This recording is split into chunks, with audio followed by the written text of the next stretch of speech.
Milord, अगर आपकी इजाज़त हो तो एक छोटी सी दलील रखना चाहता हूँ। घबराइएगा मत। अगर ये दलील खत्म होते होते खुद आपको कटघरे में खड़ा होना पड़ जाए। 21 अगस्त 2014 की तारीख थी वो। 21 अगस्त 2014, याद होगा आपको।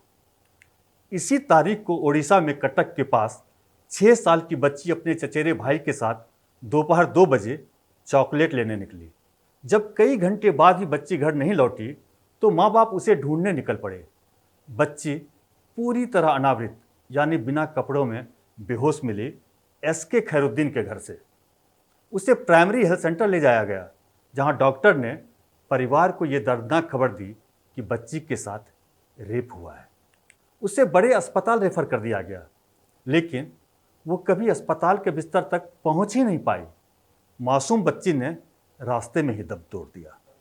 ये सब सुनकर आपको बहुत गुस्सा आ रहा होगा, लेकिन इसे बचा कर रखिए, क्योंकि इस केस में जातियों की शुरुआत का पता भले खैरुद्दीन के घर से मिला हो, लेकिन इसका अंत इंसाफ की चौखट पर होता है। दूसरे मामलों की तरह इस मामले में भी एफआईआर हुई और जांच के बाद इस खौफनाक वारदात को अंजाम देने वाले 2 लोगों का नाम सामने आया, आसिफ अली और अकील अली। दोनों को ट्रायल कोर्ट ने सजाए मौत सुनाई।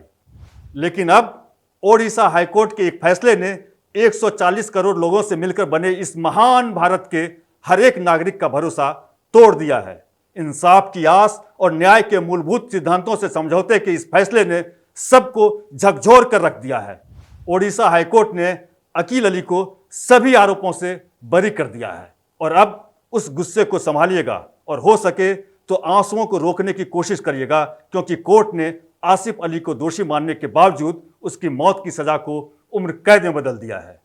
सबसे हैरान कर देने वाला है इस फैसले के पीछे मिलॉर्ड का तर्क।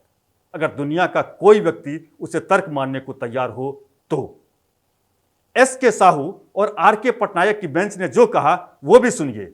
बेंच ने कहा, आरोपी दिन में कई बार नमाज अदा करता है। उसने खुद को अल्लाह को समर्पित कर दिया है, इसलिए वो कोई भी सजा भुगतने को तैयार है। यह मानने की कोई वजह नहीं है कि आरोपी को सुधारा नहीं जा सकता। यह है तर्क।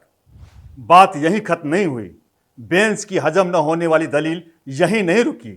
कोर्ट ने कहा कि कोई भी सजा अनुपातहीन रूप से बड़ी नहीं होनी चाहिए।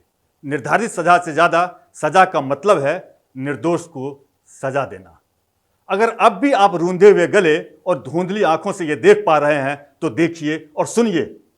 कोर्ट ने अपने तर्क के ताबूत में आखिरी कील यह कहकर ठोकी कि आरोपी ने दोनों भाई बहनों में सिर्फ एक का रेप किया, जबकि वो जानता था कि उसका चचेरा भाई उसकी पहचान जाहिर कर सकता है।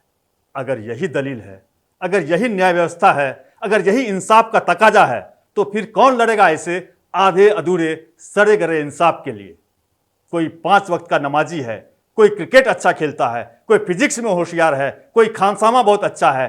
क्या वाकई ये किसी बलात्कारी की सजा कम करने के तर्क हो सकते हैं? सोचिए। क्या यह कोर्ट का इशारा है कि अगर आप रेप करें तो अगले ही दिन से नमाजी हो जाएं या पूजा पाठ बढ़ा दें?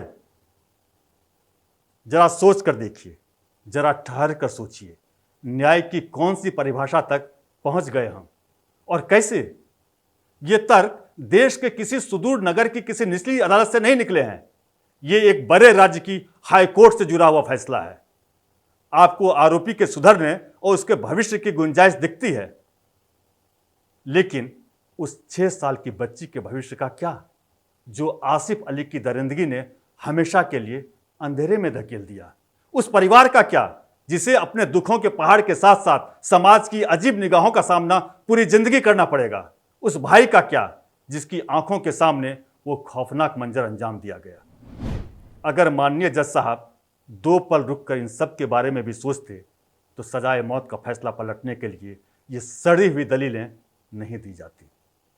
इस अजीबोगरीब दलील ने 2022 के सुप्रीम कोर्ट के एक फैसले की याद भी दिला दी। जस्टिस यू ललित, रविंद्र भट्ट और बेला त्रिवेदी की बेंच ने 4 साल की बच्ची के रेप और मर्डर के आरोपी की मौत की सजा खारिज कर दी थी। जानते हैं अपने फैसले को बदलते हुए कोर्ट ने क्या कहा था? Every Sinner has a future. यानी हर पापी का एक भविष्य होता है। बच्ची की मां और एनजीओ भारतीय स्त्री शक्ति ने एक रिव्यू पिटीशन भी डाली, लेकिन उसे भी खारिज कर दिया गया। ये कुछ कुछ वैसी ही दलील है जैसी अब ओडिशा हाईकोर्ट ने दी है। इसीलिए कर्तव्य पथ पर हम आज मिलॉर्ड से पूछना चाहते हैं कि हर पापी का भविष्य दिखता है, पीड़ित का नहीं। अगर नहीं तो सजाए मौत को पूरी तरह बंद कर दीजिए ना, लगा दीजिए इस पर रोक।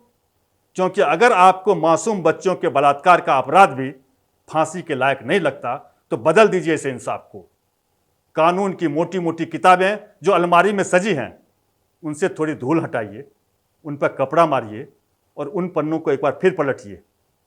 हो सकता है उन किताबों के फैसलों में बंद पीड़ितों की सिसकियां आपको सुनाई दे जाए और हर पापी के भविष्य की जगह आप हर पीड़ित के भविष्य पर ज़्यादा ध्यान दे सकें। आप ओडिशा हाईकोर्ट के मिलॉर्ड से क्या कहना चाहते हैं, कमेंट बॉक्स में लिखें। भाषा मर्यादित रखें, इस वीडियो को लाइक और शेयर करें। देश और समाज की सही तस्वीर हम आप तक पहुंचा सकें, इसके लिए कर्तव्य पथ को सब्सक्राइब करें।